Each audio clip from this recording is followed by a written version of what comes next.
I've been called many things in my 72 years. Stubborn, independent, a little too old-fashioned for modern times. But nothing, and I mean nothing, prepared me for what my own son-in-law said to me on Christmas night. Not in private. Not during some heated argument. No. He stood up at the dinner table, looked me dead in the eyes, lifted his wine glass in front of his millionaire parents, his business associates, and worst of all, in front of my own daughter, and said, "You're a pathetic freeloader, Tracy. Always taking, never giving. Honestly, it's embarrassing." And they all laughed. Even my daughter, Wendy, managed a small, tight smile. The kind you give when you don't want to upset your husband, the kind that breaks a mother's heart into 1,000 silent pieces. I sat there at the far end of that long table, feeling the heat rise behind my eyes, my chest tightening. But I didn't say a word. At my age, I've learned that silence can be the sharpest weapon you own. I simply folded my napkin, kept my spine straight, and waited. What Andrew didn't know, what none of them sitting around that expensive table knew, was that in that exact moment, while those people smiled and sipped their imported wine, I remembered something. A secret I'd kept buried for 15 years. A truth that would shatter their perfect little world if it ever came to light. A truth about his wealthy parents and me. So I stayed quiet, because I knew that by morning, everything was going to change. But let me back up a moment. Before I tell you what I did that night after I left, before I tell you why Andrew woke up to 52 missed calls the next morning, I need you to understand how I got to that table in the first place. And hey, before I go any further, I'm curious. Where are you watching this from right now? What time is it where you are? Drop a comment and let me know. I love hearing from people all over the world. And if this story hits home for you, if you've ever been dismissed or underestimated by your own family, do me a favor and hit that like button. Share this with someone who needs to hear it. And subscribe, because trust me, you'll want to see how this ends. Now, back to Christmas. My name is Tracy Collins. I'm 72 years old, and I'm not nearly as helpless as my son-in-law likes to pretend. Wendy had begged me to come early that day. "Mom, just relax tonight, okay? Don't worry about the cooking, just enjoy yourself," she'd said on the phone a week before Christmas. Her voice sounded bright but strained, like she was reading from a script someone else had written. I should have known something was off. Andrew and Wendy live in a large house in Lake Forest, just north of Chicago. They like to tell people it's modest, but there's nothing modest about a driveway that needs its own landscaping crew. Andrew's parents, Walter and Diane Moore, live in an even bigger house nearby. Between the two couples, they love nothing more than reminding everyone within earshot that they are self-made. Funny thing about people who say that, they usually leave out a few key helpers from the story. When I arrived that evening, the house looked like something out of a magazine. White furniture that no one was allowed to actually sit on. An oversized Christmas tree in the corner with not a single ornament out of place. Everything perfect, everything cold. Wendy greeted me at the door with a quick hug, more politeness than warmth. "Mom, you look nice," she said, already glancing over my shoulder toward the driveway, waiting for the next guest. I walked into the dining room, and that's when I noticed it. The table was set for 10 people. Fine china. Heavy silver cutlery. Enough glasses at each place setting to confuse anyone who didn't grow up pretending money mattered more than manners. I looked for my name card. It was at the far end of the table, alone. For years, I'd always sat next to Wendy. That was my spot. Close enough to squeeze her hand under the table when she got nervous. Close enough to whisper little jokes when Andrew started bragging about things no one had asked about. But tonight, my daughter's seat was between Andrew and his father. My card had been placed as far away from the family as the table allowed. "Oh," I said quietly. "You changed the seating." Wendy fussed with a napkin, refusing to look at me. "It's just for tonight, Mom.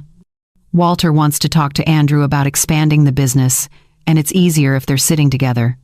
"They can't talk with me near you?" I asked. My voice stayed calm. 35 years of working with patients and families at Cook County Hospital taught me how to keep my tone steady under pressure. Wendy didn't answer. She just hurried off toward the kitchen. The guests started arriving in waves. First came Walter and Diane, dressed like they'd just stepped out of a luxury magazine spread. Walter shook my hand as if we'd only met once or twice before, not at countless family gatherings over the years. Diane Eyre kissed my cheek and complimented Wendy's decorations loud enough for half the neighborhood to hear. Then 2 business associates of Andrew's showed up, men in tailored jackets who smelled like expensive cologne and entitlement. I was introduced as Wendy's mom and promptly forgotten. We all sat down at the table. I took my place at the far end, isolated. One of the associates sat across from me, and my grandchildren, Lily and James, were placed on either side.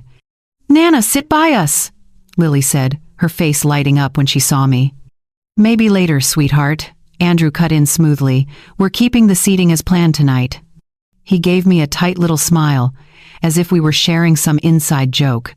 I smiled back like we were not. Dinner began, and the food was beautiful. Wendy had clearly worked hard on the presentation, but nobody looked at her when they complimented the meal. Everything was about Andrew and his vision. Everything was about success and legacy and business growth. Walter went on about building empires. Diane kept dropping names of people I'd only ever seen in newspaper articles. The business associates nodded along, laughing at jokes that weren't funny, agreeing with opinions that didn't deserve agreement. At one point, one of the associates glanced down the table at me. "So, Tracy," he said, clearly trying to be polite, "what do you do?" "I'm retired," I answered. "I worked for 35 years in hospital administration at Cook County." He nodded vaguely, his eyes already drifting back toward Andrew. It was clear that my past, my work, my entire life didn't count for much in this room. The conversation moved on without me. I looked at my grandchildren. Lily was pushing peas around her plate, bored. James kept glancing between the adults, sensing the tension even if he couldn't name it. These were good kids. Sweet kids, but they were learning, right here at this table, that some people matter more than others. The real moment came with dessert. Andrew had been drinking steadily all evening, and his face had taken on that flushed look he gets when he's feeling bold. Walter lifted his wine glass and announced, "To family." Everyone murmured agreement. Then Andrew stood up. His smile stretched too wide. "I'd like to add to that," he said, holding his glass high. His eyes found mine from across that long, polished table. My stomach tightened. "You know," he continued, his voice carrying across the room, "my parents built everything they have from nothing, absolutely nothing. I've worked myself to the bone to keep growing what they started. Wendy helps, of course, keeping the home running, supporting me in every way." He gestured broadly. "Some of us really pull the weight around here." His eyes locked onto me. "And some people," he shrugged dramatically, pausing for effect, "are just along for the ride." The table went quiet. You could have heard a pin drop on that expensive carpet. My heart pounded in my chest, but I kept my face still. "Andrew," Wendy said weakly, her voice barely above a whisper. He waved her off. "Oh, come on, honey. Let's just be honest for once." He gestured toward me with his wine glass, and I watched the dark liquid swirl. "Tracy here means well, I'm sure, but she's been leaning on us for years now, always needing help, always needing support. At some point, that stops being family and starts being, well, freeloading, doesn't it?" Walter snorted into his glass. "Every family has one," he muttered. The men laughed. One of the associates actually whistled softly, like Andrew had just told the punchline to a good joke. Diane smirked over the rim of her wine glass. I looked at my daughter. Wendy stared down at her plate. She didn't say a word, not one single word in my defense. Lily's eyes went wide, staring at me like she was waiting for me to do something, say something. James shifted uncomfortably in his seat. I could have shouted. Lord knows I wanted to. I could have listed, one by one, every single thing I had done for this family. The babysitting, the meals I'd cooked when Wendy was too exhausted, the nights I sat up with sick children while Andrew went to networking events and business dinners. But none of that mattered in that moment. Because the biggest thing I'd ever done for Walter and Diane, they didn't even know about. And that's what kept me calm. "Thank you for the toast," I said, my voice steady and even. That was very clear. I folded my napkin carefully and placed it beside my plate. Then I stood up, smoothing down my dress. "Mom, where are you going?" Wendy whispered, finally looking at me. "I'm not feeling well," I replied. "I think I'll go home." I waited, just for a second. Waited to see if anyone would stop me, if anyone would stand up and say, "Wait, this isn't right." Nobody moved. Not one person followed me to the door. I walked through that beautiful house, past the perfect tree, past the white furniture, and out into the cold December night. My hands were shaking as I unlocked my car, but I didn't let myself cry. Not yet. I drove through the quiet streets, Christmas lights blinking in windows, families gathered in warm living rooms. My mind was racing, but not with hurt, not with tears. I was remembering a file that had crossed my desk 15 years ago, remembering the hours I'd spent, the strings I'd pulled, the favors I'd called in. Remembering how I'd saved Walter and Diane from losing everything when they had nowhere else to turn. And remembering the metal box on the top shelf of my hall closet, the one with a folder inside. A folder with their names on it. By the time I pulled into my apartment parking lot, my hands had stopped shaking. I sat in my car for a moment, engine ticking as it cooled, and I felt something settle inside me. Not anger, not sadness. Clarity. Andrew thought I was helpless. He thought I was a burden who had nothing to offer, nothing to give. He was about to learn just how wrong he was. I got out of my car, locked it, and walked to my front door with my spine straight and my head high. Inside, I hung up my coat, put the kettle on, and then I walked straight to the hall closet. I reached up to the top shelf and pulled down that metal box. The folder inside had 3 words written in my own handwriting: Walter and Diane Moore. I carried it to my kitchen table, sat down, and opened it. What happened next would change everything. The papers inside that folder were organized, neat, exactly how I'd left them 15 years ago. Hospital case files, email printouts, billing records, letters from the foundation. Every single piece of evidence documenting what I'd done. I spread them across my kitchen table and let myself remember. It was late spring, back in 2008. I was working as a senior administrator in the billing and ethics office at Cook County Hospital. My job was to handle the complex cases, the ones where insurance didn't quite cover what was needed, where families got caught between medical necessity and financial reality. Most days, I looked at files for people I'd never met, strangers whose lives had been turned upside down by illness or injury. I did what I could within the system, but there were limits, always limits. Then one afternoon, a file landed on my desk with a yellow urgent tag attached. The name at the top made me pause. Walter Moore. I opened it and started reading. Car accident, serious spinal injuries. He'd need surgery, extensive physical therapy, possibly multiple procedures over the coming year. The medical bills were already climbing into 6 figures, and his insurance company was fighting the claims, arguing about what was truly necessary versus what was elective. The caseworker's notes were blunt. Without intervention, the hospital will likely pursue a lien on the family home. Patient may face bankruptcy. I sat back in my chair, processing. Then I saw the spouse's name. Diane Moore. Maiden name, Hartley. That name hit me like a physical thing. Diane Hartley. I pulled out my reading glasses and looked at the file more carefully. Date of birth, place of birth. A small town in southern Illinois, the same town where I'd grown up, though we'd been there years apart.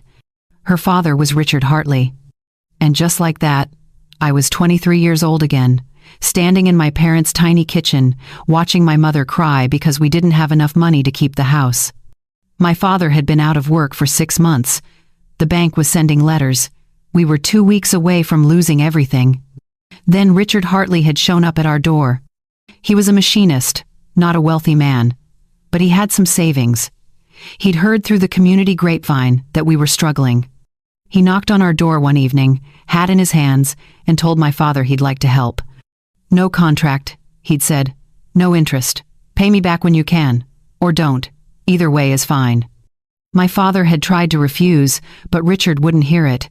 He wrote a check right there in our kitchen, enough to cover 3 months of mortgage payments and give my dad breathing room to find work. We paid him back eventually, every penny. But that moment, that kindness from someone who barely knew us, it stayed with me my whole life. It shaped how I saw the world, how I saw people. Richard Hartley had passed away a few years before this file crossed my desk. I'd seen the obituary, but his daughter was here in these papers, and she was about to lose everything. I couldn't let that happen. I sat in my office that day, looking at Walter and Diane's file, and I made a decision. Not because anyone asked me to, not because I'd get recognition or thanks, but because a long time ago, someone had helped my family when we had nowhere else to turn. And sometimes, that's what you do. You pass it forward. The work started immediately. I pulled the file and began going through every line, every code, every insurance rejection. I stayed late that night, and the night after, and the night after that. I made calls to the insurance company, argued with billing departments, found loopholes and exceptions that others had missed. I contacted the hospital foundation and explained the case. They had a small emergency fund for situations exactly like this, but it required paperwork, justification, board approval. I wrote it all up, presented it myself, got the funding approved. Then I did something unusual. I structured the help so it appeared to come from an anonymous donor. The foundation would cover a portion. The billing adjustments I'd negotiated would handle the rest. But there would be no name attached. No one for the Moores to thank or feel indebted to. I worked on that case for over 40 hours, all of it off the clock, none of it required by my job. I involved my supervisor only when absolutely necessary for signatures and approvals. I made sure the paper trail showed the foundation's generosity and the hospital's flexibility, but my name stayed buried in administrative notes that no one would ever read. By the time I finished, Walter's surgery was approved and covered. The lien on their home was withdrawn. Their financial crisis was over. The caseworker sent me a brief email. "However you did this, thank you. This family was saved." I printed that email and put it in a folder, along with copies of every document, every communication, every piece of the puzzle. I wasn't planning to ever use it. I just kept records. That was my nature. I wrote Walter and Diane Moore on the front and put it in a metal box at home. And then I never told another soul. Not my friends, not my daughter, not even Walter and Diane themselves. They received letters from the hospital and the foundation explaining that an anonymous donor had stepped in, that their case had been reviewed and adjustments made. They never knew it was me. Over the years, I'd see their names occasionally. Walter started a business, and it grew. They became successful, then wealthy. They bought the big house. They joined the country club and the charity boards. I was happy for them. Truly. I never expected gratitude because they didn't know I was the one who'd helped. That was the point. But I also never expected to watch their son marry my daughter and treat me like garbage.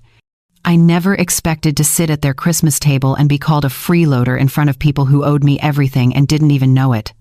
Now, sitting in my quiet kitchen with those papers spread before me, I felt something shift inside my chest. Not rage, not bitterness. Just a cold, clear sense of purpose. They wanted to know who contributes and who takes. They wanted to draw lines between valuable people and burdens. Fine. I would show them exactly where those lines really were. I closed the folder, picked up my phone, and started making a list of names. Pastor Green. He'd been there when the foundation first got involved. He knew parts of the story. The hospital foundation director, retired now, but still active in the community. And a reporter. Someone who covered human interest stories, who understood that sometimes the most powerful narratives are the ones people tried to keep quiet. By morning, the truth was going to be exactly where it needed to be. Out in the open. I made myself a cup of tea and sat back down at the table. The clock on my kitchen wall read just past 10 in the evening. Most people would be winding down by now, getting ready for bed after a holiday dinner. Not me. I opened my laptop, an old, reliable thing I'd bought years ago, and pulled up my contacts. Then I took out a notebook and started writing. Not frantically, not with shaking hands. Just careful, methodical notes. 3 names went at the top of the page. Pastor Michael Green. He'd been at the church for over 20 years. He'd been involved with the hospital foundation back when Walter needed help. He didn't know all the details, but he knew enough. More importantly, he knew the Moores. He'd watched them build their reputation in the community, seen them at every charity event and fundraiser, always front and center, always making sure people knew they were generous. He also had a congregation full of people who looked up to Walter and Diane as pillars of the community. The second name was Janet Riley, former director of the hospital foundation. She'd retired 3 years ago, but she'd been the one who approved the emergency funding for Walter's medical bills. She had the paperwork. She'd signed off on everything. She knew exactly how much work had gone into saving that family. The third name was the one that would really matter. David Brown. He worked for the local newspaper, covering community interest stories. I'd met him once at a hospital fundraiser years back. He was the kind of reporter who actually cared about people, not just headlines. He'd written several pieces about quiet acts of generosity, about people who helped without seeking credit. This story would be right in his wheelhouse.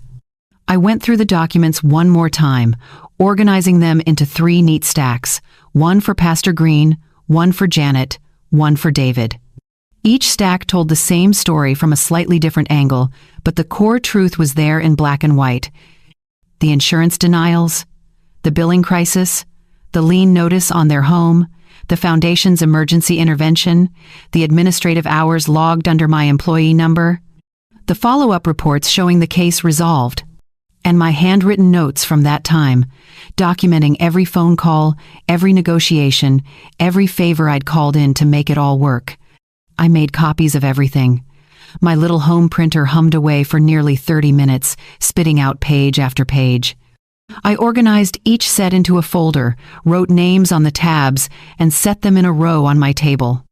Then I drafted emails. The first one was to Pastor Green. I kept it simple. Michael, I hope this message finds you well. I'm reaching out because something happened tonight that I think you should know about. I've attached some documents that tell a story I've kept private for 15 years. I think it's time that story came to light. Would you be available to talk tomorrow? Respectfully, Tracy Collins. I attached scanned copies of the key documents and saved the email as a draft. I'd send it first thing in the morning. The second email went to Janet. Janet, it's Tracy Collins from the hospital. I hope retirement is treating you well. I'm writing because I need your help with something important. You approved an emergency case back in 2008 for a family named Moore. I was the administrator who worked on that case. I've attached the documentation. The family has done very well since then, but they don't know who helped them. I think it's time they found out. Can we talk? Best, Tracy. Another draft saved. The third email, to David Brown, required more thought. Reporters need a hook, something that makes a story worth telling. I couldn't just dump documents on him and expect him to care. I stared at the blank email for a long moment. Then I started typing. Mr. Brown, my name is Tracy Collins. I'm a retired hospital administrator, and I have a story you might find interesting. 15 years ago, I helped save a local family from financial ruin after a medical crisis. I did it anonymously, and they've never known who stepped in. They've since become quite successful and well known in the community. Tonight, at a family dinner, I was publicly insulted and called a freeloader by their son in front of his parents, the very people whose home and future I once saved. I have all the documentation. I think this story speaks to something important about gratitude, dignity, and how we treat people when we don't know the whole story. Would you be interested in talking? Tracy Collins. I read it over 3 times. It was honest. It wasn't dramatic or exaggerated. It simply laid out the facts. I attached the scanned documents and saved it as a draft. 3 emails.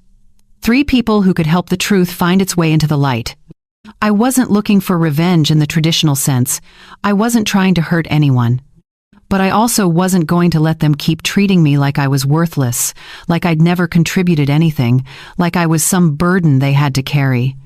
They'd built their lives on a foundation I'd helped pour, and they didn't even know it.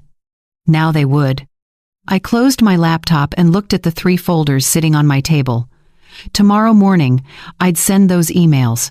By tomorrow afternoon, conversations would start happening. Questions would be asked. Documents would be reviewed. And by tomorrow night, Walter and Diane Moore would begin to understand exactly who had been sitting at the far end of their son's table. The woman they'd allowed their son to mock. The woman who'd saved them. I finished my tea, washed the cup, and went to bed. For the first time in hours, I felt calm.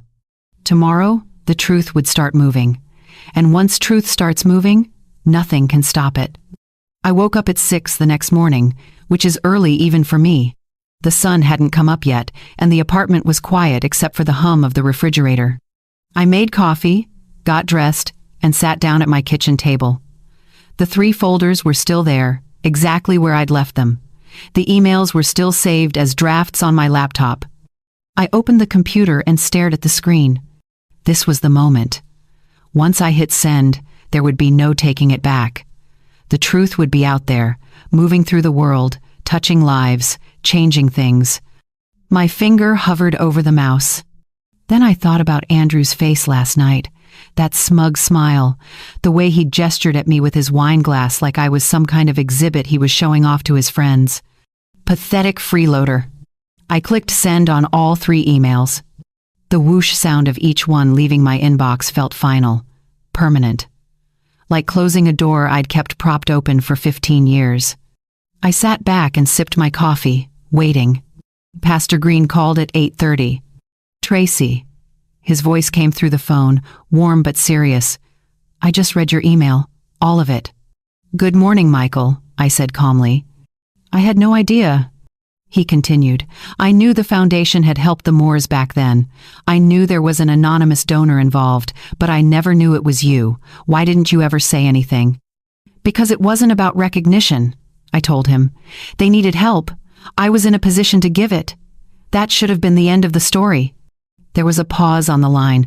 I could hear him breathing, thinking, "What happened at that dinner?" he asked quietly. I told him. Not dramatically, just the facts, the seating arrangement, the toast, Andrew's words, the laughter, my daughter's silence. When I finished, Pastor Green was quiet for a long moment. "Tracy, I'm so sorry," he finally said. "That's not how families should treat each other. That's not how anyone should be treated. I'm not telling you this because I want sympathy," I said. "I'm telling you because I think it's time people knew the truth, the whole truth, about who gave and who took, about who built that family's foundation." "You want me to say something?" he said. It wasn't a question. "I want you to do whatever you think is right," I replied. "You've seen them at church every Sunday for years. You've watched them accept praise for their generosity. You know how the community sees them. I'm just giving you the facts. What you do with them is up to you." He was quiet again.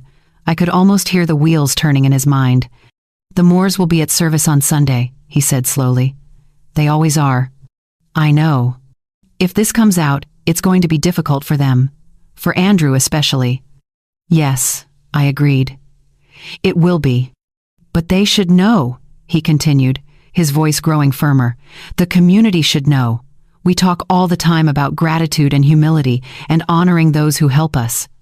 This is a real example of what happens when we forget those values." "I thought you might see it that way," I said. "I'm going to need to verify some of these documents," he told me. "I need to make sure everything is accurate before I do anything public." "Of course. Call Janet Riley at the foundation. She signed off on everything. Her number is in the email." "I will. And Tracy?" "Yes. Thank you for trusting me with this. I know it can't have been easy to keep this secret for so long." "It was easier than you'd think," I said. "Until last night, I never regretted staying quiet.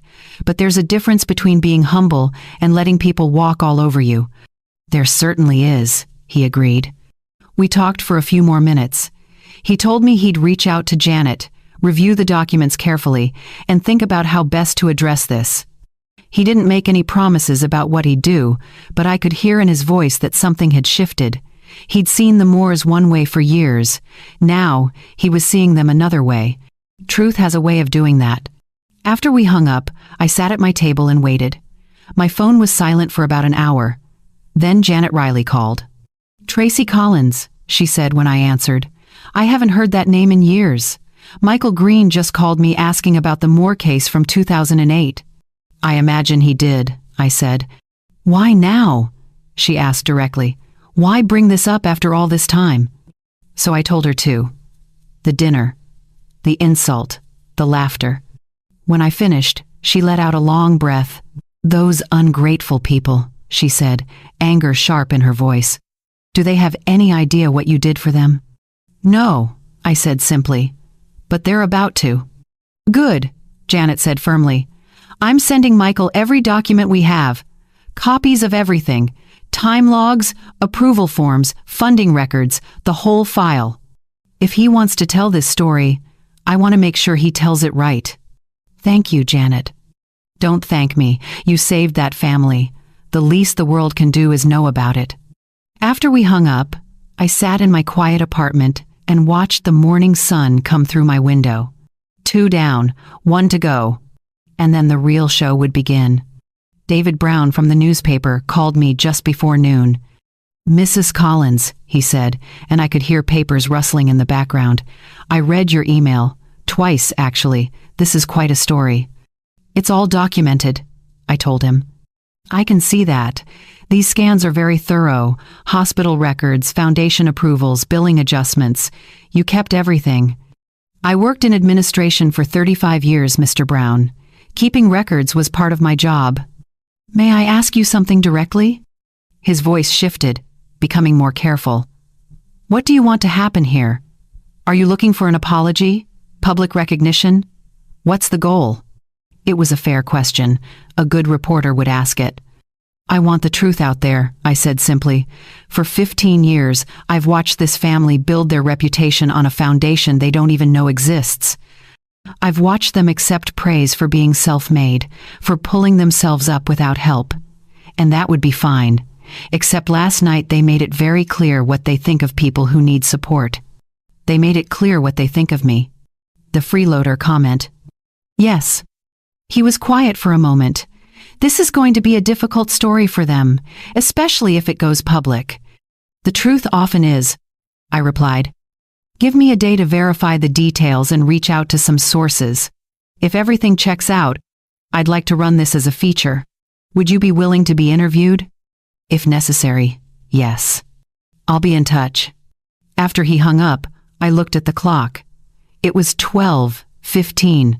I'd sent those emails less than 4 hours ago, and already 3 people were moving, asking questions, pulling threads. But there was one more call I needed to make. I pulled up my contacts and found the number for the Riverside Community Foundation.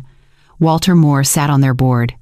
He'd been there for years, always showing up in photos at their fundraising events, always giving speeches about the importance of giving back to the community. I'd seen the newsletter just last month. His picture was on the front page, standing next to some local business owners, all of them holding an oversized check for a children's hospital wing. The foundation prided itself on supporting people in medical crisis. How fitting. I dialed the main number. Riverside Community Foundation. This is Angela speaking. How may I help you? Hello, Angela. My name is Tracy Collins. I'm trying to reach someone on the executive board. It's regarding a matter of donor transparency. May I ask what this is in reference to? It's about one of your board members, Walter Moore. I have information about his own history with charitable medical assistance that I believe the board should be aware of. There was a pause. One moment, please. Soft music played while I waited. I looked out my kitchen window at the gray December sky. This is Martin Bradford, Executive Director. How can I help you, Miss Collins? I explained who I was, briefly outlined what I'd done for Walter and Diane 15 years ago, and mentioned that I had complete documentation. I'm not calling to cause trouble, I told him, but your foundation raises money to help people in medical crisis. Walter Moore sits on your board and speaks publicly about the importance of that mission. I think your board should know that he was once on the receiving end of exactly that kind of help. Anonymous help. Help he's never acknowledged because he doesn't know where it came from. I see, Martin said slowly. And why are you bringing this to our attention now? Because last night his son called me a freeloader in front of Walter and his wife. They laughed. They agreed. And I think it's important for people who speak about gratitude and giving back to actually understand what it means to receive. Martin was quiet for a long moment. Would you be willing to send me this documentation? I can have it to you within the hour. Please do. I'll need to review it with the board chair, but if what you're saying is accurate, this is certainly something we need to discuss. We take our mission very seriously, and we expect our board members to embody the values we promote. I understand completely. Miss Collins, may I ask, are you planning to make this information public? A reporter is already looking into it, I said honestly. I wanted to give your foundation the courtesy of knowing before it becomes a news story. He let out a slow breath. I appreciate that. Please send those documents to my direct email. I'll be reviewing them this afternoon. I hung up and immediately forwarded all the scanned files to Martin Bradford's email address. Then I sat back in my chair. 3 conversations. 3 different people now knew the truth. Pastor Green would be thinking about Sunday's service. Janet Riley was providing additional documentation. David Brown was investigating the story. And now the foundation board would be reviewing Walter's history. The pieces were moving into place. I hadn't raised my voice. I hadn't made threats. I hadn't lied or exaggerated or manipulated. I'd simply told the truth to people who had a right to know it. And now that truth was out there, spreading quietly through the community like roots growing beneath the surface. By tomorrow, those roots would break through the ground. By Sunday, everyone would see exactly what had been hidden for 15 years. I made myself lunch, a simple sandwich, and sat at my table eating slowly. My phone sat silent beside me, but I knew that silence wouldn't last. Soon, very soon, it would start ringing. And when it did, I wouldn't answer. Not yet. Let them wonder. Let them worry. Let them start to realize that the woman they'd dismissed so easily had more power than they'd ever imagined. The truth was coming, and nothing could stop it now. David Brown called back at 4:30 that afternoon. Mrs. Collins, I've spent the last few hours making calls and reviewing documents. I spoke with Janet Riley at the hospital foundation. I spoke with Pastor Green. I even reached out to 2 former colleagues of yours from Cook County Hospital who remember the Moore case. And, I asked calmly, and everything you told me is completely accurate. In fact, it's more impressive than your email suggested. You worked on that case for over 6 weeks. You involved multiple departments, negotiated with insurance companies, secured foundation funding, and restructured their entire billing situation. According to your former supervisor, you probably saved them from bankruptcy. I did what was necessary. You did more than necessary, he corrected gently. You went far beyond your job description, and you did it anonymously. Why? I looked out my window at the street below. A young mother was walking with a stroller, bundled against the cold. Because Diane's father once helped my family when we were in trouble, I said. He didn't ask for anything in return. He didn't want recognition. He just saw people who needed help, and he gave it. I learned something from that. Real generosity doesn't need an audience. That's a beautiful sentiment, David said, but it makes what happened to you at that dinner even harder to understand. His son-in-law called you a freeloader? In front of 10 people, including Walter and Diane. They laughed. Did your daughter defend you? That question hit harder than I expected. I was quiet for a moment. No, I finally said. She didn't. David let out a long breath. Mrs. Collins, I'd like to write this story. It speaks to something important about how we value people, about how we forget where we came from, about gratitude. But I need to do this responsibly. I'll need to reach out to the Moore family for comment before I publish. I understand. That means they're going to know this is coming. They're going to have time to prepare a response. Are you comfortable with that? Mr. Brown, I'm 72 years old. I've been comfortable with difficult conversations for a very long time. Fair enough, he said, and I could hear the smile in his voice. I'm going to draft the article tonight and reach out to the Moores tomorrow morning. The story will run in Saturday's edition if everything goes according to schedule. That gives them Friday to respond. Saturday, I repeated, 2 days before Sunday service. Yes, he said quietly. I imagine Pastor Green might have something to say about this from the pulpit. I imagine he might. One more question, if you don't mind. What do you hope comes from this? Not revenge, you said. But what do you want? I thought about that carefully.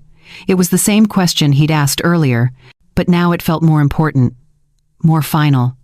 I want them to understand that people have value even when you don't know their whole story, I said slowly. I want my daughter to see that staying silent when someone treats your mother like trash has consequences. And I want Walter and Diane to know that the life they've built, the reputation they've cultivated, exists because someone helped them when they had nothing, someone they mocked without even knowing it. That's honest, David said. I appreciate that. There's one more thing, I added. What's that? I want anyone who's ever been called a burden, anyone who's ever been dismissed or underestimated, to know that quiet people aren't powerless. We just choose our moments carefully. He was quiet for a second. I'm going to use that quote, he said finally. That's the heart of this whole story right there. Use whatever you need, I told him. After we hung up, I sat in my living room as the winter light faded outside my window. Tomorrow, David would call the Moores. He'd ask them for comment. He'd tell them the story was running. And they'd finally understand why I'd left that dinner so calmly. I tried to imagine the conversation. Walter answering his phone, hearing a reporter's voice. Mr. Moore, I'm writing a story about your medical crisis in 2008 and the hospital administrator who saved you from bankruptcy. Would he remember that time? Would he recall the mysterious donor, the sudden resolution of their financial nightmare? And then, the question that would change everything. Did you know that administrator was Tracy Collins, your son-in-law's mother-in-law? I wondered if Diane would cry, if Walter would go pale, if they'd sit down heavily, the weight of realization crushing down on them. They'd think back to Christmas night, to Andrew's toast, to their own laughter. Pathetic freeloader. They'd remember me sitting at the far end of the table, silent and dignified, while their son tore me apart for entertainment. And they'd realize what I'd known all along, that I wasn't helpless, that I'd never been a burden, that the only reason they had anything to laugh about was because of what I'd done. My phone buzzed, a text message from Wendy. Mom, are you okay? You left so suddenly last night. Andrew feels bad about the joke. Can we talk? I stared at the message for a long time. A joke. That's what she was calling it. A joke. I didn't respond. Instead, I got up, made myself dinner, and ate slowly at my kitchen table. I washed my dishes. I read a few chapters of my book. I got ready for bed. And I thought about tomorrow. Tomorrow, a reporter would make phone calls. Tomorrow, a foundation board would have difficult conversations. Tomorrow, Pastor Green would finalize whatever he planned to say on Sunday. Tomorrow, the first domino would fall. And by Saturday morning, when that newspaper hit doorsteps all across the community, Walter and Diane Moore would wake up to a very different world than the one they'd gone to sleep in. A world where everyone knew the truth. A world where their carefully constructed image of being self-made would crumble like tissue paper. A world where the woman they'd allowed their son to humiliate was revealed to be the very reason they had a world at all. I turned off the lights and went to bed. Sleep came easily. For the first time in years, my conscience was completely clear. Saturday morning came quietly.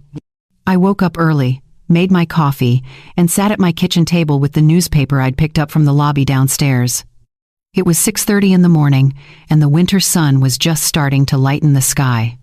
I unfolded the paper slowly. There, on the front page of the local section, was the headline, "Local couple's secret medical angel finally identified after 15 years." Below it was a photograph of Walter and Diane at some charity gala, both of them in formal wear, smiling for the camera. They looked successful, confident, untouchable. I started reading. David Brown had written it beautifully. He opened with the story of Walter's accident in 2008, the mounting medical bills, the insurance denials. He described the crisis they'd faced, how close they'd come to losing their home, their savings, everything. Then he revealed the mysterious intervention. The hospital administrator who had spent weeks restructuring their case, negotiating with insurance companies, securing emergency foundation funding. The anonymous work that had saved them. My name appeared about halfway through the article. Plain and simple. Tracy Collins, a senior administrator at Cook County Hospital at the time, worked more than 40 hours beyond her regular duties to resolve the Moore family's crisis. She did so anonymously, never seeking recognition or thanks. The article quoted Janet Riley extensively. She'd given David detailed information about the foundation's involvement, about the complexity of the case, about how unusual it was for one administrator to invest so much personal time in a single family. Pastor Green was quoted too.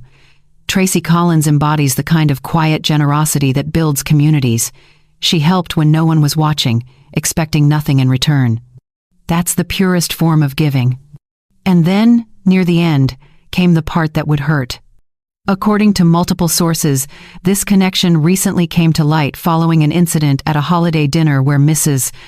Collins, now retired and 72 years old, was publicly insulted and called a freeloader by Walter and Diane Moore's son-in-law, Andrew Thompson. The comment was reportedly made in front of the entire family, including the Moores themselves, who were unaware of Mrs. Collins's role in their financial recovery. The article concluded with my quote from the phone call. "Quiet people aren't powerless, we just choose our moments carefully." I set the paper down and sipped my coffee. It was done. The truth was out there now, printed in black ink on white paper, sitting on doorsteps all across the community.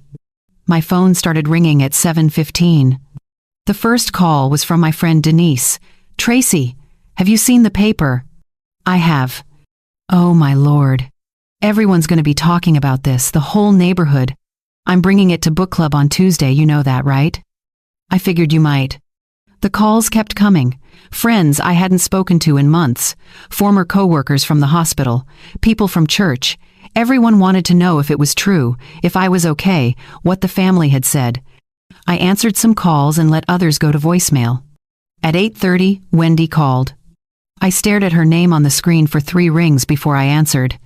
"Mom," her voice was shaking. "Have you seen the paper?" "Yes." "Why didn't you tell me? Why didn't you tell any of us?" "Would it have mattered?" I asked calmly. "Would Andrew have treated me any differently if he'd known?" She was quiet. "Mom, his phone hasn't stopped ringing since 6 this morning. People from the foundation, people from church, business associates. Everyone saw the article." I imagine they did. Walter and Diane are devastated. They had no idea. They're beside themselves. "I'm sure they are." "And Andrew." She trailed off. "What about Andrew?" I asked. "He's saying this is all blown out of proportion, that it was just one comment, one bad joke, and you've turned it into this huge public thing. He says you're trying to ruin his reputation." I set my coffee cup down carefully. "Wendy, let me be very clear. I didn't ruin anything. I simply told the truth. The truth about what I did for his parents 15 years ago. The truth about how he treated me 3 nights ago. Those are facts. If his reputation suffers because of facts, that's not my doing. But people are calling him ungrateful, cruel. Someone from the foundation already left a message saying they need to talk to Walter about his board position." "Good." "Mom, what did you want me to do, Wendy?" My voice stayed level, but there was steel underneath it. "Sit there and take it? Let him call me names in front of his parents, in front of your children, and just accept it? I spent 15 years keeping that family's secret. I never asked for anything. And the moment they had a chance to show me basic respect, they failed. All of them, including you." She started crying. I know I should have said something. I should have stood up for you." "Yes, you should have." "I'm sorry, Mom. I'm so sorry." "I believe you are, but sorry doesn't change what happened, and it doesn't change what needs to happen now." "What do you mean?" "I mean that your husband and his parents need to face the consequences of their choices. They need to understand that treating people like burdens has a cost, and you need to decide who you want to be. The woman who stays silent while her mother is humiliated, or someone stronger than that?" She was crying harder now. "Can I come see you? Can we talk about this in person?" "Not today," I said. "I think you need to sit with this for a while. Think about what kind of relationship we're going to have going forward, because it can't be like it was." "Okay," she whispered. Okay. After she hung up, I sat in the silence of my apartment. My phone buzzed with a text message. It was from a number I didn't recognize. Mrs. Collins, this is Andrew Moore. We need to talk. This has gotten completely out of hand. Please call me. I deleted the message without responding. Another text came through, this time from Walter's number. Tracy, please. We had no idea. We never would have let Andrew speak to you that way if we'd known. Can we meet? We need to apologize properly. I stared at that message for a long time. They wanted to apologize now that everyone knew. Now that their reputations were on the line. Now that the foundation was asking questions and the church community was watching. But where were the apologies 3 days ago when I walked out of that dinner alone? I didn't respond to Walter either. Instead, I got dressed, put on my coat, and decided to take a walk through the neighborhood. It was cold outside, but the air felt clean, clear. As I walked, I passed people I knew. Some nodded, some stopped to talk, asking if I was the Tracy Collins from the article. An older gentleman I'd never met shook my hand and said, "You're a good woman. Don't let anyone tell you different." By the time I got back to my apartment, I had 17 missed calls. 12 were from Andrew. 3 were from Walter. 2 were from Wendy. I made myself lunch and sat down with my book. Let them call. Let them worry. Let them finally understand what it feels like to need something from someone and have that person choose silence. Tomorrow was Sunday. Tomorrow, everyone would be at church. And tomorrow, Pastor Green would have his say. The real reckoning hadn't even started yet. Sunday morning, I woke up with a knot in my stomach. I hadn't planned to go to church. After the article, after all the phone calls, after everything that had happened, part of me just wanted to stay home, stay quiet, let other people deal with the aftermath. But then Pastor Green called at 7:30. "Tracy," he said gently, "I think you should be here today if you're able." "I don't know, Michael, it's going to be uncomfortable." "It might be," he agreed, "but I think it's important, not for them, for you." Something in his voice made me pause. "What are you planning to say?" "The truth," he said simply. "Just the truth." So I got dressed. I put on a simple navy dress, nothing fancy, fixed my hair, put on the pearl earrings my mother had given me years ago, and I drove to church. The parking lot was fuller than usual. I recognized most of the cars. Walter and Diane's luxury sedan was there, parked in their usual spot near the front. Andrew and Wendy's car was beside it. I parked toward the back and sat in my car for a moment, gathering myself. Through the window, I could see people heading inside, bundled against the cold. Some were carrying newspapers. I saw 2 women standing by the entrance, talking in low voices, one of them pointing at something in the paper. The article was still spreading, still being discussed. I got out of my car and walked toward the church entrance. A few people I knew nodded at me. Mrs. Patterson from the choir touched my arm as I passed. "Bless you, Tracy," she whispered. Inside, the sanctuary was packed. More people than I'd seen at a regular Sunday service in months. Word had clearly gotten around. I looked toward the front. Walter and Diane sat in their usual pew, 3rd row from the front on the right side. They looked smaller somehow. Diane's shoulders were hunched forward, her hands clasped tightly in her lap. Walter stared straight ahead, his jaw tight. Andrew and Wendy sat beside them. Andrew's face was red. Whether from anger or shame, I couldn't tell. Wendy kept glancing around nervously, like she could feel every eye in the room on her family. Which they probably could. I walked down the center aisle and found a seat about halfway back. I didn't try to hide. I didn't sit in the back corner. I took my place and folded my hands in my lap. People turned when they saw me. Some smiled, some nodded with respect. A man I barely knew leaned over and whispered, "Good for you." The service began normally. We sang hymns, we prayed. Pastor Green delivered a sermon about gratitude and humility. His words were careful, measured, but I could feel the tension building in the room. Everyone knew something was coming. After the sermon, Pastor Green walked back to the pulpit. He cleared his throat and looked out at the congregation.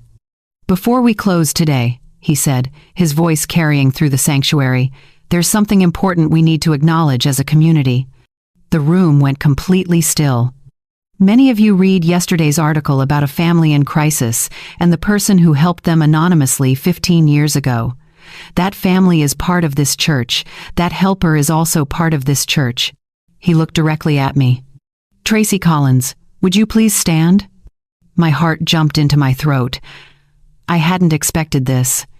Slowly, I stood. The congregation turned to look at me. I felt exposed, vulnerable, but I kept my spine straight. "For those who don't know the full story," Pastor Green continued, "Tracy worked for over 6 weeks to save a family from financial ruin after a medical crisis. She did it quietly. She did it without recognition. She did it because she believed it was the right thing to do." He paused, letting his words settle. That family was Walter and Diane Moore. Every head in the room turned toward the front pew. Walter and Diane both looked like they wanted to disappear through the floor. Tracy never told them what she'd done. She never asked for thanks. She simply helped and moved on with her life. That is the purest form of Christian charity. Giving without expectation. Helping without seeking praise. Pastor Green's voice grew firmer. But it has come to my attention that very recently, this same woman, who saved this family from losing everything, was spoken to in a way that does not reflect the values we claim to hold. I won't repeat the exact words here, but I will say this. He looked around the room, making eye contact with different people. How we treat those who have helped us, especially when we don't know the full story, says everything about our character. More than any donation we make, more than any volunteer work we do, more than any position we hold in the community. The silence in that room was deafening. We live in a world that measures people by what they have, by their job titles, by their bank accounts, by their success, but the gospel teaches us something different. It teaches us that the greatest among us are often the servants, the helpers, the quiet ones who move through the world doing good without needing applause. He turned to look at Walter and Diane directly. I challenge each of us today to think about the people in our lives we might have underestimated, the people we might have dismissed, the people who have helped us in ways we never knew about. Then he looked back at me, his eyes kind. "Tracy, on behalf of this church and this community, thank you. Thank you for showing us what real generosity looks like." The congregation began to applaud.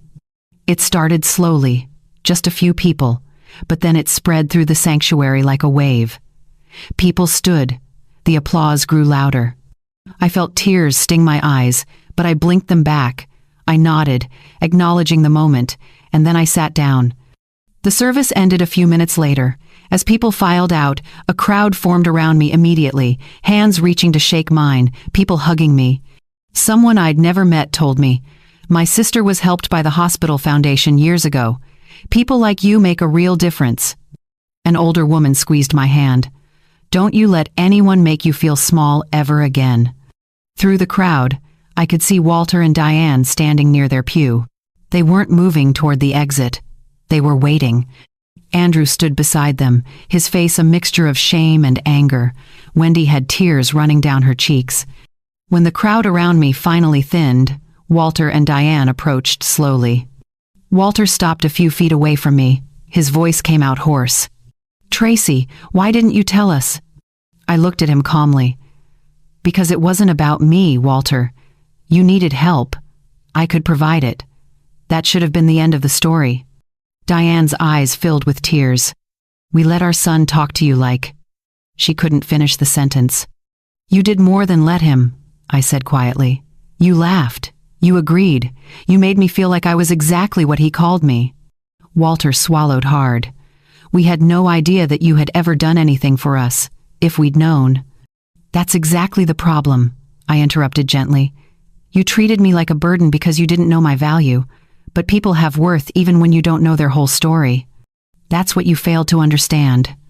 I looked past them to Andrew and Wendy. Andrew couldn't meet my eyes. Wendy was openly crying. "This isn't about one comment at one dinner," I continued. "This is about years of being treated like I don't matter, like I'm some weight you have to carry. The Christmas dinner was just the moment you said out loud what you'd been thinking all along." "Tracy, please," Diane whispered. We're so sorry. We want to make this right. I don't know if you can, I said honestly. But that's something you'll have to figure out on your own.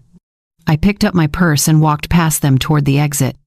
Behind me, I could hear Diane crying softly. Outside, the winter air felt clean and sharp. People were still talking in small groups in the parking lot, newspapers tucked under arms, voices low but animated. I got into my car and sat for a moment, hands on the steering wheel. It was done. The truth was out. The community knew. The family knew. And for the first time in years, I felt like I could breathe. I spent the rest of Sunday quietly. I made myself lunch, read my book, and tried not to think about the church service or the looks on their faces. But by Monday afternoon, I knew the conversation was coming. Wendy showed up at my apartment at 3 o'clock. I watched through my window as she parked on the street, sat in her car for a full 5 minutes, and then finally got out and walked to my building. When she knocked, I took my time getting to the door. She stood in the hallway looking like she'd aged 10 years in a week. Her eyes were red and puffy. Her hair wasn't styled the way she usually kept it. She wore jeans and an old sweater, nothing like the polished outfits she normally wore. "Mom," she said, her voice breaking, "can I come in?" I stepped aside and let her enter. We sat at my small kitchen table, the same table where I'd opened that folder on Christmas night, the same table where I'd planned everything that had followed. Wendy couldn't look at me at first. She twisted her hands together, staring at the table surface. "I don't even know where to start," she finally said. "Start with the truth," I told her. "That's always a good place." She looked up, tears already forming. "I should have defended you.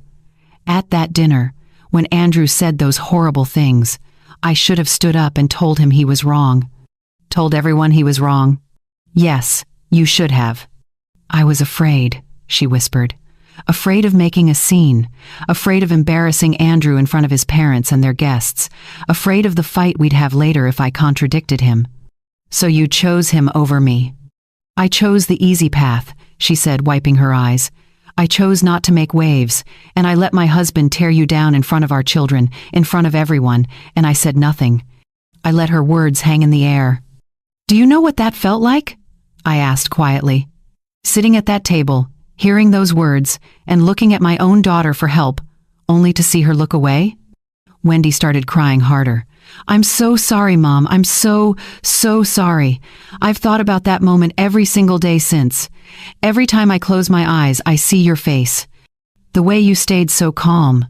The way you just left without fighting back." "I didn't need to fight back," I said. "I had something better than words."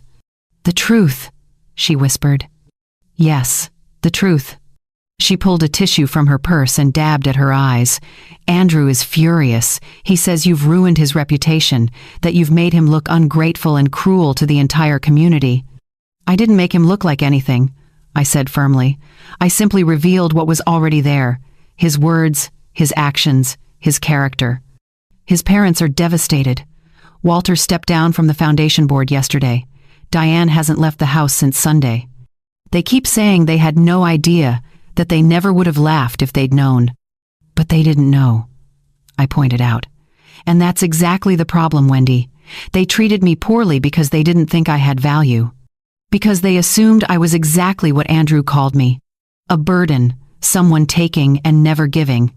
But you gave them everything," Wendy said, her voice rising.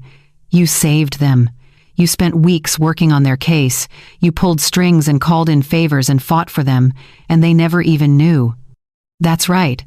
They didn't know. Which means the way they treated me was based entirely on who they thought I was, not who I actually am, and that tells you everything about their character." Wendy was quiet for a long moment. What Andrew said was unforgivable. It was certainly revealing. "He wants to apologize.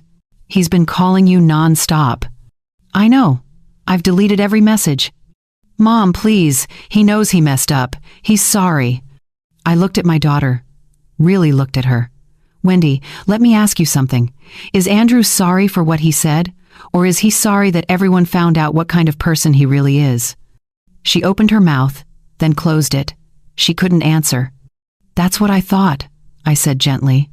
"What do you want from us? Wendy asked, desperation creeping into her voice. "What can we do to fix this?" "I want you to understand something," I said, leaning forward. "Forgiveness doesn't mean pretending nothing happened. It doesn't mean going back to the way things were. You let your husband disrespect me because it was easier than standing up to him. That tells me where your priorities are." "My priorities were wrong," she said quickly. "I see that now. I should have defended you. I should have been the daughter you raised me to be." "Yes, you should have." "Can you forgive me?" she asked, tears streaming down her face. I reached across the table and took her hand. It was cold and trembling. "Yes," I said. "I can forgive you. You're my daughter. I love you. But forgiveness comes with conditions this time." "Anything," she said. "I'll do anything.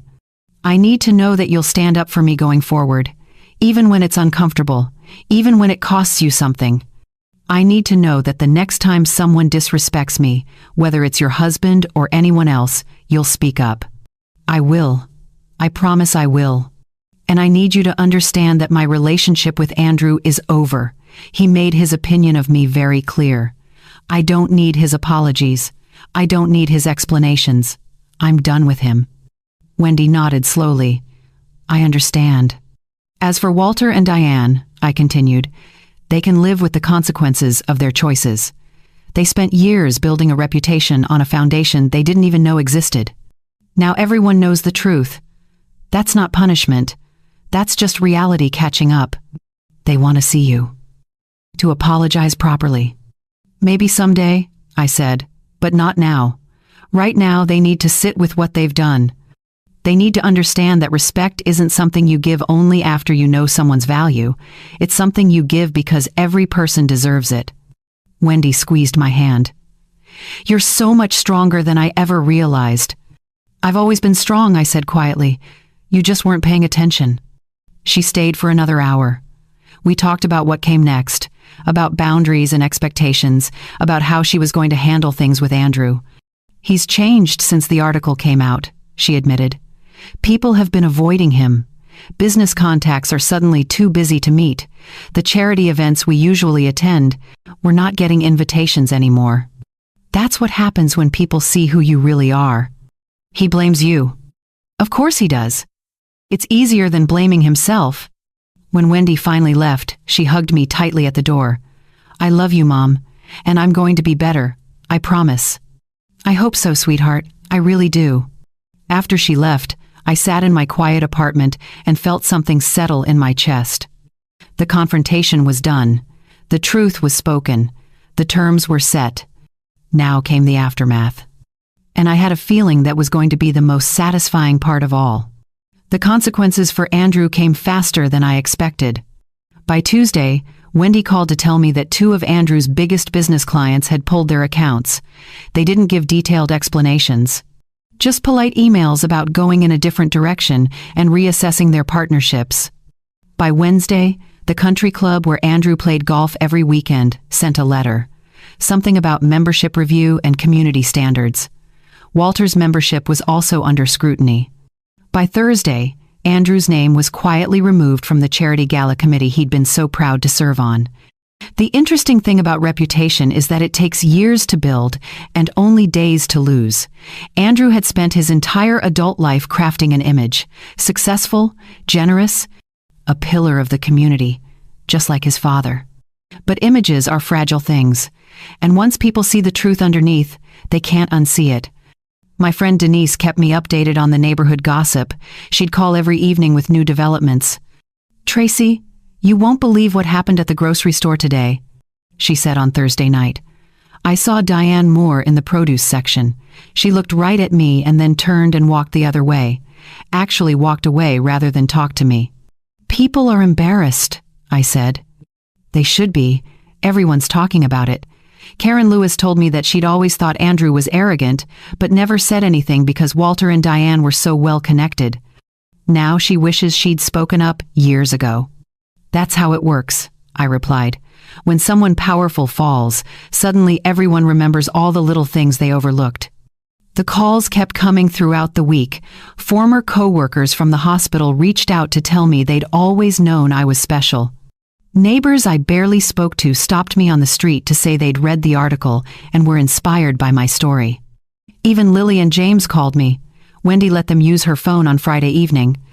"Nana," Lily said, her voice small and serious, "I'm sorry about what Daddy said at Christmas." My heart squeezed. "Sweetheart, that's not your fault." "I know, but I should have said something. I should have told him it was mean." "You're 10 years old, honey. That's not your job. Mom says we need to be braver, that we need to stand up for people even when it's hard." "Your mom is right." James got on the phone next. "Nana, are you ever coming back to our house?"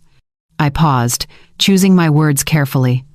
"I don't know yet, buddy, but you can always come visit me, anytime you want." "Dad's been really quiet," he said. "He stays in his office a lot now." After I hung up, I sat with that information. Andrew hiding in his office, the kids noticing, the whole family structure shifting under the weight of truth. Saturday morning, I went to the farmer's market like I did every weekend. I was looking at apples when I heard a familiar voice behind me. "Tracy." I turned. Walter stood there, alone. He looked older than he had at church, tired. His expensive coat hung on him like it was too big. "Walter," I acknowledged. "May I talk to you for a moment?" I glanced around. People were watching us. The produce vendor was clearly listening. "This isn't really the place." "Please, just 2 minutes." I nodded toward a bench near the edge of the market. We walked over and sat down, leaving space between us. Walter stared at his hands. "I've spent the last week trying to understand how this happened, how we got here." "It's pretty simple," I said. "Your son treated me terribly, and you laughed." "We didn't know," he said quietly. "That's the point, Walter. You didn't know because you never asked. You never wondered. You just assumed I had nothing to offer, that I was exactly what Andrew said. Someone taking advantage of your family's success." "I'm ashamed," he admitted. "Diane and I have been going over that dinner in our heads constantly. The things Andrew said, the way we reacted. We keep asking ourselves how we could have been so blind." "You weren't blind. You saw exactly what you wanted to see." He flinched but didn't argue. "The foundation asked me to step down, did you know that?" I heard. "They said it wasn't about punishment. They said it was about integrity, about whether I truly understood the mission of helping people in crisis when I'd treated you so poorly." "They're right." "I know they are." He looked at me finally. "I want you to know something. Diane and I have set up a fund at the hospital in your name. For families in medical crisis, who need help with billing and insurance advocacy.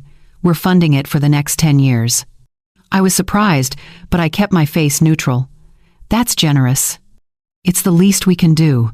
It'll never make up for what we allowed to happen, but maybe it will honor what you did for us."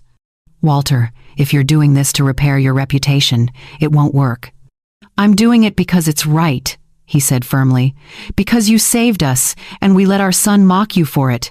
Because we owe you more than we could ever repay. And this is a start." I studied his face. He looked sincere. Broken, maybe, but sincere. "Then I think it's a good thing," I said carefully. "A lot of families will benefit from that fund." "Will you ever be able to forgive us?" he asked. "Maybe," I said honestly, "but forgiveness takes time, and it requires change.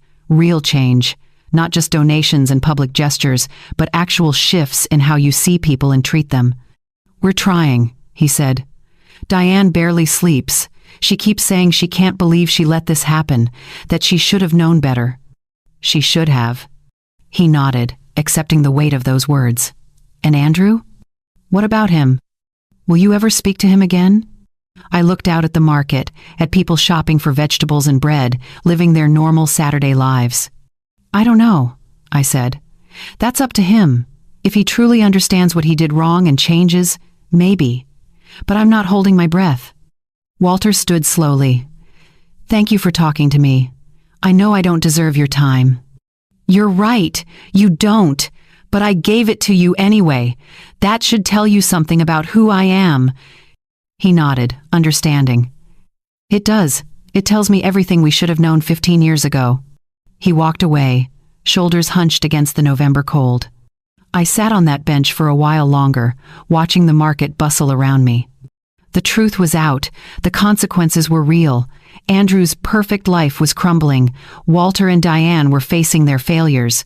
Wendy was learning to stand up for herself. And me? I was sitting on a bench at a farmer's market, feeling more at peace than I had in years. Justice doesn't always look like revenge. Sometimes it just looks like the truth finally being told. And sometimes that's enough. 3 weeks after the article ran, life had settled into a new rhythm. Not the old normal, something different, something clearer. Wendy started coming by every Thursday afternoon.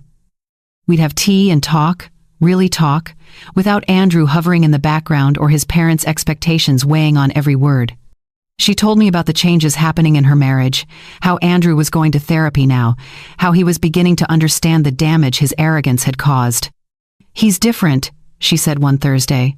"Quieter. He actually listens now instead of just waiting to talk." "That's a start," I said carefully. "He asked about you yesterday, asked if you'd ever be willing to meet with him. What did you tell him?"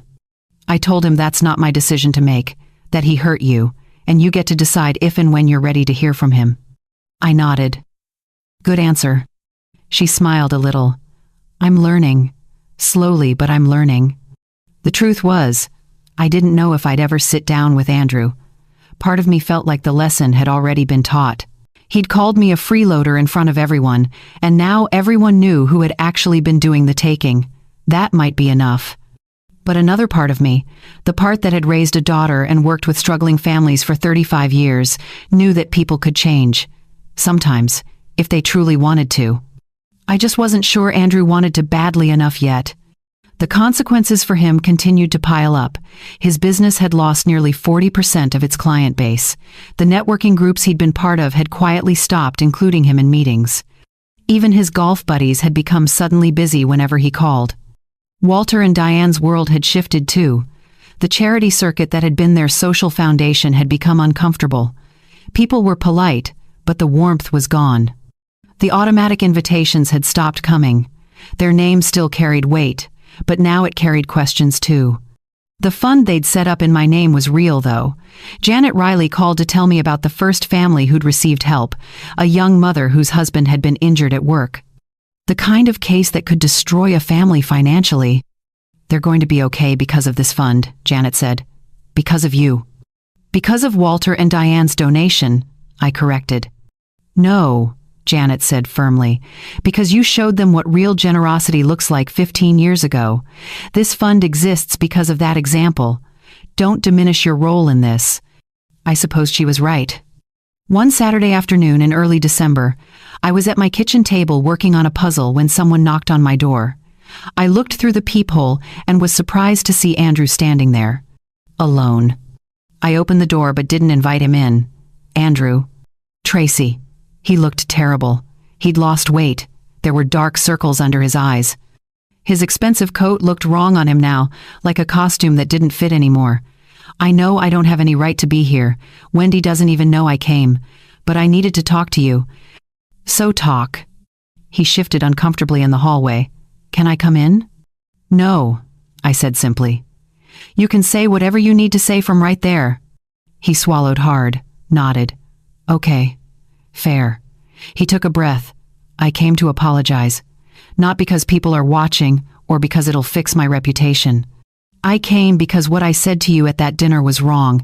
It was cruel and arrogant and completely inaccurate." Yes, it was. I've spent my whole life measuring people by what they could do for me. By their status, their connections, their money.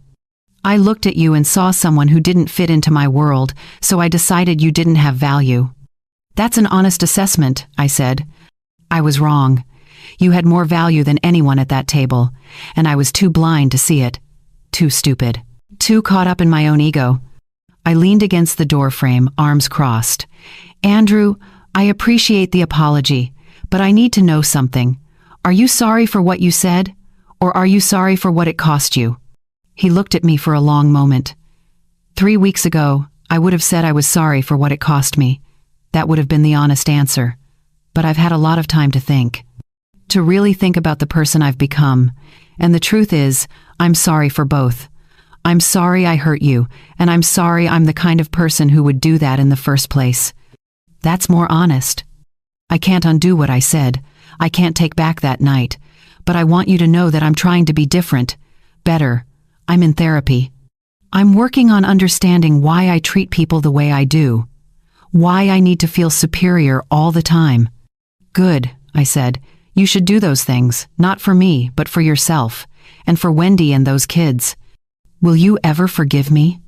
I thought about that question. Really thought about it. Maybe someday, I said finally, but not today. Today, you still need to sit with what you did. You need to feel the full weight of how you treated someone who saved your parents. Someone who helped your family without asking for anything in return. I understand. And Andrew, if you ever speak to me that way again, or if you ever treat my daughter the way you treated me, there won't be an article next time. There will just be silence. Permanent silence. Do you understand? Yes, he said quietly. I understand. Good, now go home. He nodded and turned to leave.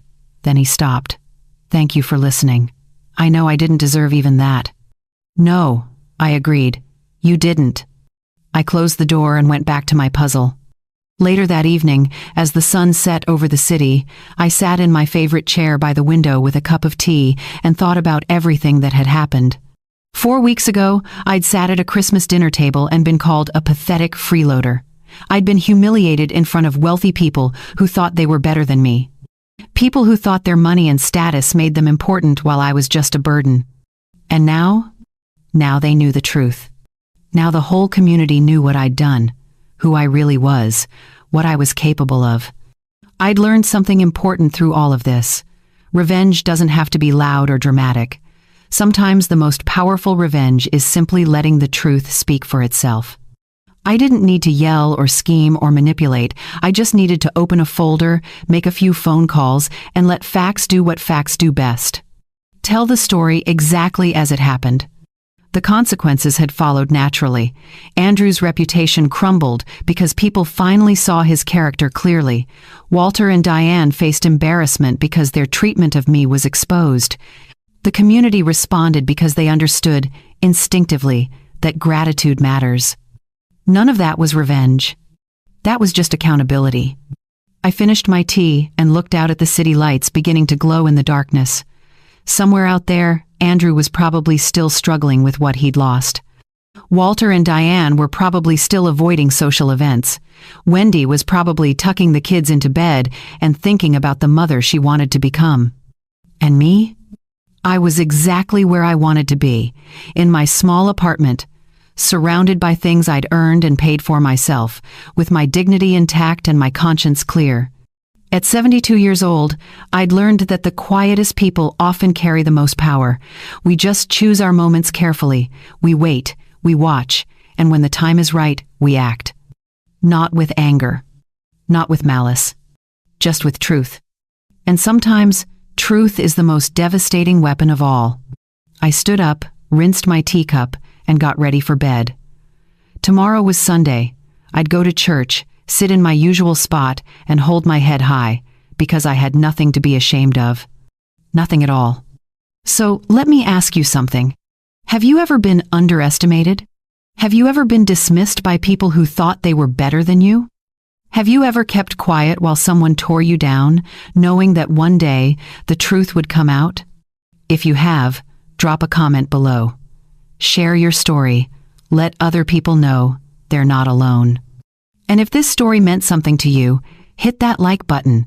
Share it with someone who needs to hear it. Someone who's been called names, or treated poorly, or made to feel small by people who should know better. Subscribe to this channel, because every story I tell is about people like us. People who don't make noise. People who move quietly through the world doing good. People who wait for the right moment to show everyone exactly who they are. Remember this, the person you're dismissing today might be the only reason you have anything tomorrow. And when that truth comes out, no amount of money or status will protect you from it. Thanks for listening to my story. I hope it reminds you that dignity, patience, and truth are more powerful than any insult someone can throw at you. Stay strong, stay quiet when you need to, and strike when the moment is right. Until next time.